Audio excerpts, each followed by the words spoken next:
Hello, everyone. Welcome to episode number 32 of History for Shut-ins. Today, we are going to talk about the battles of Port Gibson and Brandy Station, as well as the siege of Vicksburg, which will all lead up to the Battle of Gettysburg, which we will talk about tomorrow. So today's session might be a little bit shorter than normal because I don't want to cut up the Battle of Gettysburg over 2 days. We'll spend all day tomorrow talking about it. First, let's pick up where we left off the last class, the stunning Confederate victory at Chancellorsville, although very costly. Costly because of the death of Stonewall Jackson. Jackson is the best known Confederate commander after Lee. Remember, early in the war, Albert Sidney Johnston is seen as the South's best general. He's killed at Shiloh. Joe Johnston is then next up, so to speak, although he's in the Eastern Theater against McClellan during the Peninsula Campaign. Johnston gets hurt, and Lee comes on the scene.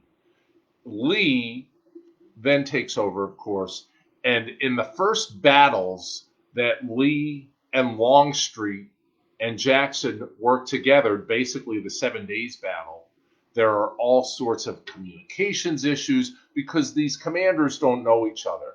As they fight, look at then Fredericksburg, first Antietam, and then Fredericksburg, and then Chancellorsville. They get better and better and better. Jackson's wartime military career included the Shenandoah Valley Campaign of 1862 and service as a corps commander in the Army of Northern Virginia under Lee. Prior to the war, Jackson was a professor at the Virginia Military Institute, where he held the position of Professor of Natural and Experimental Philosophy. He was also an instructor of artillery, and that position was created for him.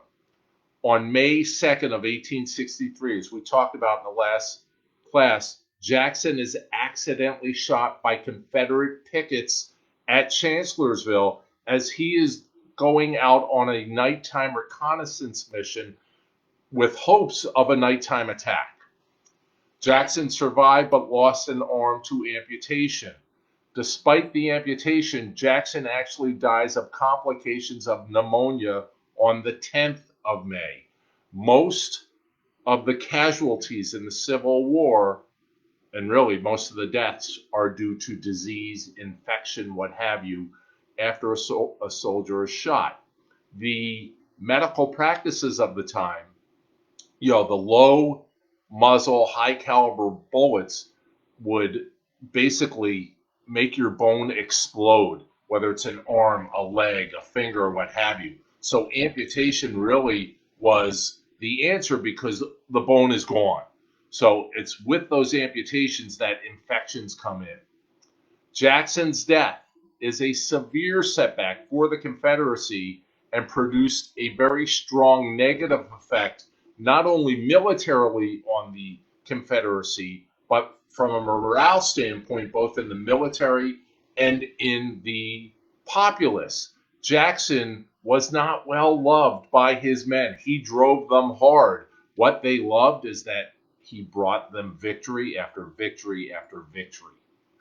Jackson, in his death, became an icon of Confederate heroism and commitment.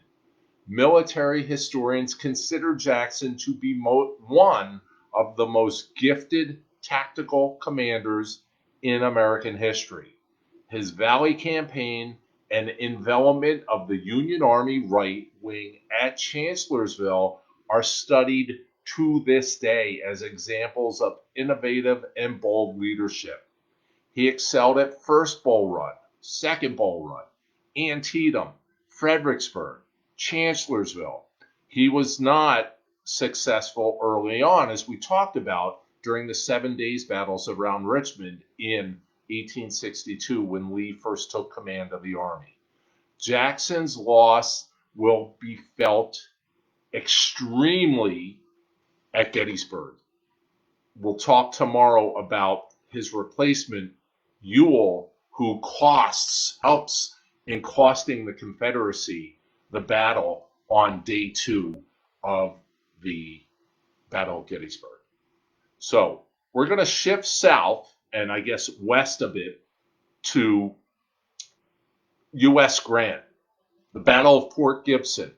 Grant, remember, is creating all sorts of havoc, first starting at Shiloh, well, really at Forts Donelson and Henry, then at Shiloh, and really doing damage in Tennessee and Mississippi.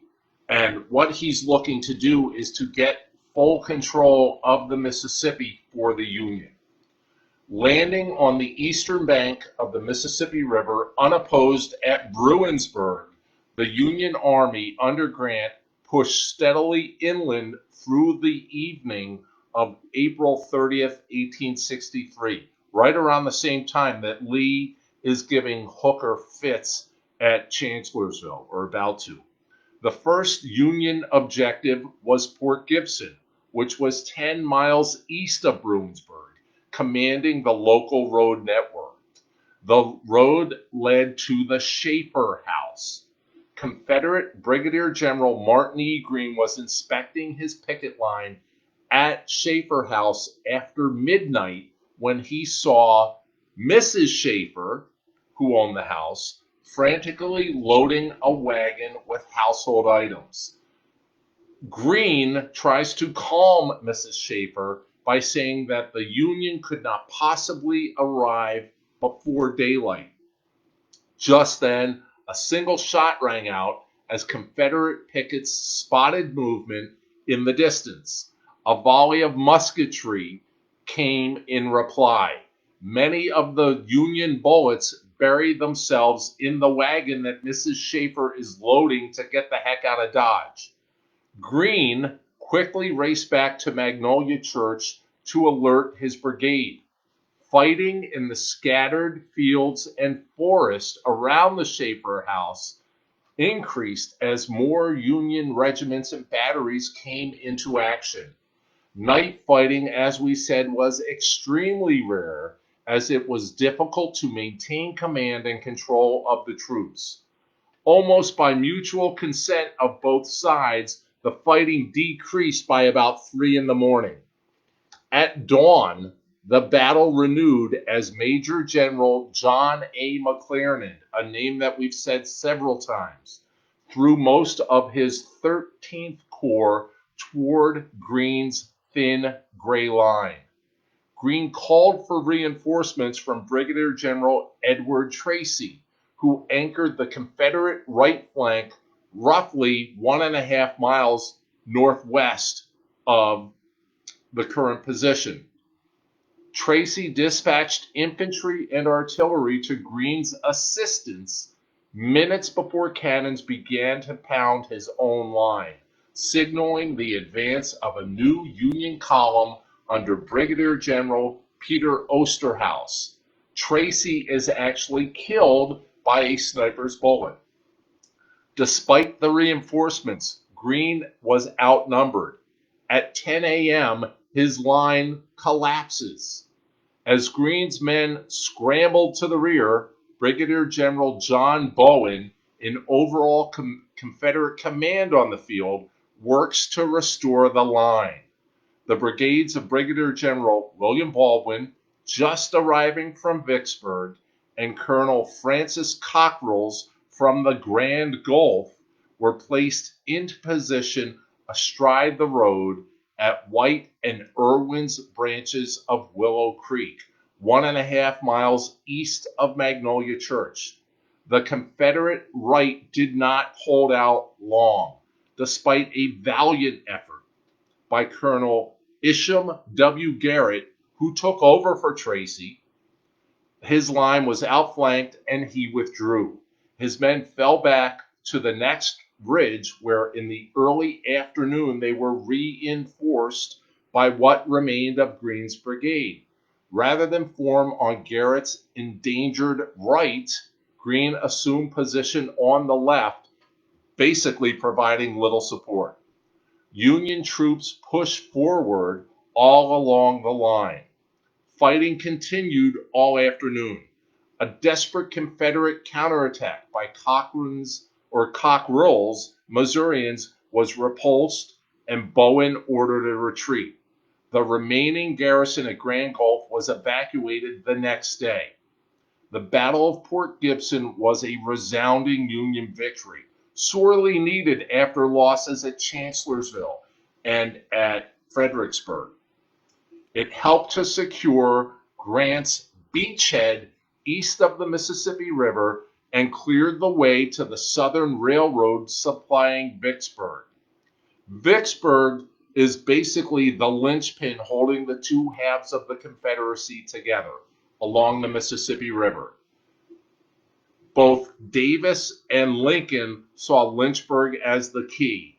Lincoln is quoted as saying, "Lynchburg is the key. We will not win until the key is in our pocket."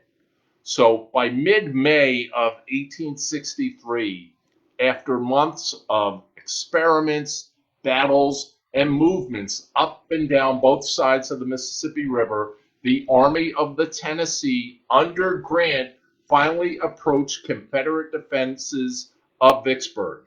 Capture of the town was critical to the Union control of the Mississippi River. Grant's reputation as a fighter was also on the line. The climax of the campaign would occur along Grant's 8-mile-long front encircling the Confederate defenders around Vicksburg. On the evening or afternoon of May 17th, the defeated Confederates under Lieutenant General John G. Pemberton poured into their lines around Vicksburg after their defeat along the Big Black River. Looking for a quick victory and not wanting to give Pemberton time to settle in, Grant ordered an attack. You can see the difference between Grant and McClellan, Hooker, Pope, McDowell, whomever you wish, in fighting in the East for the Union. Grant is very aggressive. Of his 3 corps, only Sherman's 15th Corps, northeast of Vicksburg, was in position to move forward and could attack on May 19th. The focus of Sherman's assault would be what was called the Stockade Redan. A redan in a line of defense is, think of, soldiers lined up along a line. A redan is where soldiers jut out into a V with the point of the V facing the enemy. That is what a redan is. So this stockade redan was named for a log stockade wall across the Graveyard Road, pretty telling, which connected 2 gun positions. Here, the 27th Louisiana Infantry, reinforced by Colonel Francis Cockrell's Missouri Brigade, who fought at Port Gibson, manned rifle pits. Sherman's men moved forward at 2 p.m. and were immediately slowed by land obstacles, ravines, and various obstructions in front of that redan, that V. Bloody combat ensued outside the Confederate works. The 13th U.S. Infantry, once commanded by Sherman, planted their colors on the redan but could advance no further. Captain Edward C. Washington, the grandnephew of George Washington, was commanding the regiment's 1st Battalion. He is killed. After fierce fighting, Sherman's men pulled back with about 1,000 casualties.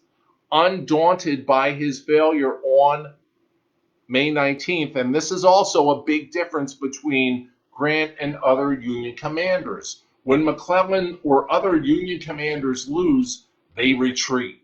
With Grant, he says, hey, we're going to go at it again. So what Grant does, he makes a more thorough reconnaissance of the defenses prior to ordering another assault. Early on the morning of May 22nd, Union artillery opened fire and for 4 hours bombarded Vicksburg. At 10 in the morning, the guns fell silent, and Union infantry is sent forward along a 3-mile front. Sherman attacked again down the Graveyard Road. Major General James B. McPherson's 17th Corps moved against the center McPherson being with the Union, and he moved against the center along the Jackson Road, and Major General McClernand's 13th Corps attacked south at the 2nd Texas Lunette and the railroad redoubt where the Southern Railroad crossed Confederate lines. Surrounded by a ditch 10 feet deep, pardon me, 10 feet deep, and walls 20 feet high, the redoubt offered enfilading fire for rifles and artillery. Enfilade fire is basically you are setting up lines of fire. It's a killing zone, one of the most effective lines of fire. The interior was divided by traverses at right angles to the outside walls and held several pieces of artillery. After bloody hand to hand fighting, the 22nd Iowa Infantry breached the railroad redoubt, captured a handful of Confederate prisoners, and planted their flag. It was the only Confederate position captured that day. Timely reinforcements for the Confederates, led by Colonel Thomas Wall's Texas Legion, pushed McClernand's men back to their lines. Grant's unsuccessful attacks in May on Vicksburg gave him no choice but to siege the city. Pemberton's defenders suffered from decreased rations, exposure to the elements, and constant bombardment from Grant's Army and Navy gunboats. Decreased by sickness and casualties, the garrison at Vicksburg was spread dangerously thin. Civilians were particularly hard hit. Many were forced to live underground in crudely dug caves due to the heavy fighting. By early June, Grant established his own line of works surrounding the city. At 13 points along this line, Grant ordered tunnels dug under Confederate positions where explosives could be placed to destroy the rebel works. By the end of June, the first mine is ready to be blown by the Union. The Confederacy had built a redan, remember the V shape, where the Jackson Road crossed their lines east of the city. The position there was manned by the 3rd Louisiana Infantry, supported by artillery batteries. Union miners tunneled 40 feet under the redan from the James Shirley home, packed it with more than a ton of black powder, and on the 25th of June detonated it. After more than 20 hours of hand to hand fighting in the 12-foot deep crater left by the blast, Union regiments were unable to advance out of it and withdrew back to their lines. The Union siege of Vicksburg continues. By July, with food running out, Pemberton requests to speak with Grant. Both commanders met between the lines on July 3rd. So, last day of Gettysburg, this is what's happening in Vicksburg. Grant insisted on an unconditional surrender, but Pemberton refused. Rebuffed, Grant later that night offered to parole the Confederate defenders because of the strategic importance of Vicksburg. Pemberton and his generals agreed that those were the best terms of possible. At 10 a.m. on July 4th, 29,000 Confederates surrendered. The battle and siege of Vicksburg was over. The Union now has full control of the Mississippi River. And with what happens in Gettysburg on July 3rd, this really is the beginning of the end of the war, even though we still have a year and a half of fighting. The Confederate commander, Pemberton, said that he chose July 4th as a day to surrender because he thought those would be the best terms to get, or the best day to get the best terms of surrender from Grant. The city of Vicksburg did not celebrate Independence Day, July 4th, for another 81 years. It's not until 1944 that the 4th of July is celebrated in Vicksburg, because before then, and to this day, it is still called Surrender Day in Vicksburg, Mississippi. With the loss of Pemberton's army and Union victory later at Port Hudson, on July 9th, the Union controlled the entire Mississippi River, and the Confederacy is now effectively split in two.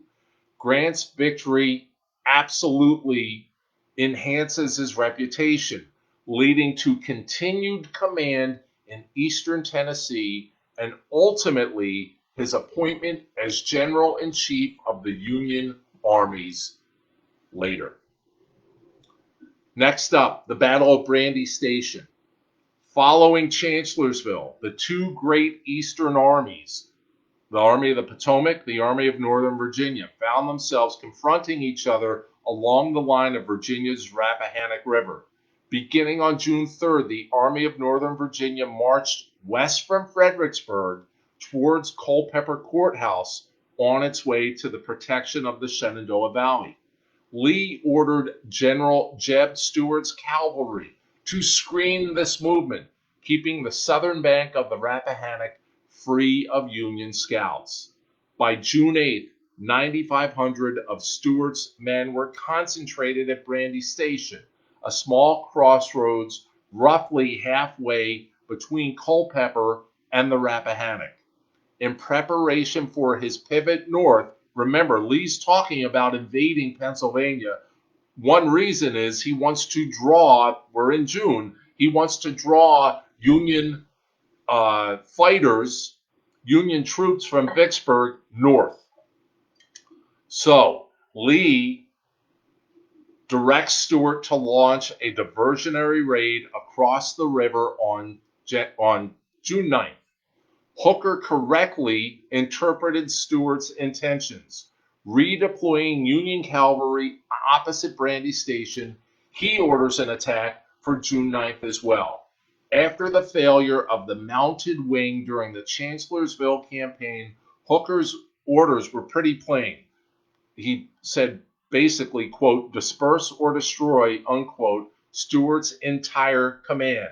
The cavalry commander, General Alfred Pleasonton, augmented his force with an infantry brigade, bringing his strength, Union strength, to 12,000. Stuart remained unaware of this rapid buildup of strength to his front. Pleasonton's plan called for a coordinated double attack by General John Buford's troopers at Beverly's Ford and a force under General David Gregg further south at Kelly's Ford across the Rappahannock.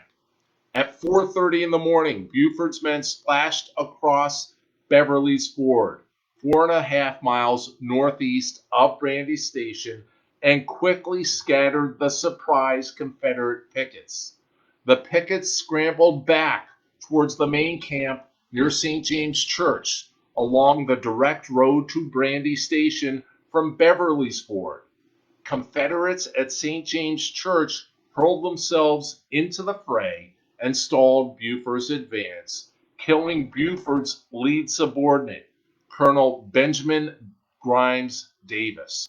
Stuart's horsemen suffer heavily, but bought time for their artillery to deploy and open a withering fire on the congested Union column from the high ground around the church. With his position in peril, Buford ordered a desperate charge on the Confederate battery. The 6th Pennsylvania led the assault with the 6th U.S. close behind. Undeterred, Union horsemen overran the guns before Brigadier General Grumble Jones's Confederates repulsed them. With the guns back in action, Buford now sought to reach them by moving around the Confederate left flank on U Ridge. Dismounted Confederate troopers repulsed repeated attacks from behind a stone wall before being dislodged at noon. Meanwhile, Delays were plaguing General David Gregg's Union horsemen at Kelly's Ford. Gregg's scouts alerted him of Confederates in his front, prompting Gregg to make a wide march around the Confederates. At 11:30 in the morning, Gregg reached Brandy Station, which is now firmly in the Confederates' rear. Gregg's path to St. James Church was blocked by Fleetwood Hill, a broad elevation where Jeb Stuart had established his headquarters. Union artillery opened on Fleetwood Hill, surprising Stuart, whose main force was committed to the battle in his front. Gregg's preparatory barrage gave Stuart time to pull troops to back to Fleetwood Hill, to meet the first Union charge. Meanwhile, Confederates withdrawing from U Ridge were holding Buford's tired troopers at bay, allowing Stuart to shuffle more troops to face Gregg. Opposing lines crashed into one another for 5 hours. Finally, hearing reports of incoming Confederate reinforcements, Pleasanton withdrew at 5 p.m. Stuart did not pursue him. Although Pleasanton failed to destroy Stuart's command, the hard fighting at Brandy Station proved the fighting prowess of the much maligned Union cavalry. Stuart was denounced in the Confederate press for allowing himself to be surprised and nearly destroyed on his own soil. The other thing that Brandy Station does is it alerts the larger federal forces that Lee is on the move north. And that's where we're going to end today so that we can devote a full day tomorrow to Gettysburg. Thanks for joining. Feel free to share History for Shut-ins with family and friends. We will talk tomorrow about Gettysburg at 5 p.m. Thanks so much. Have a good night.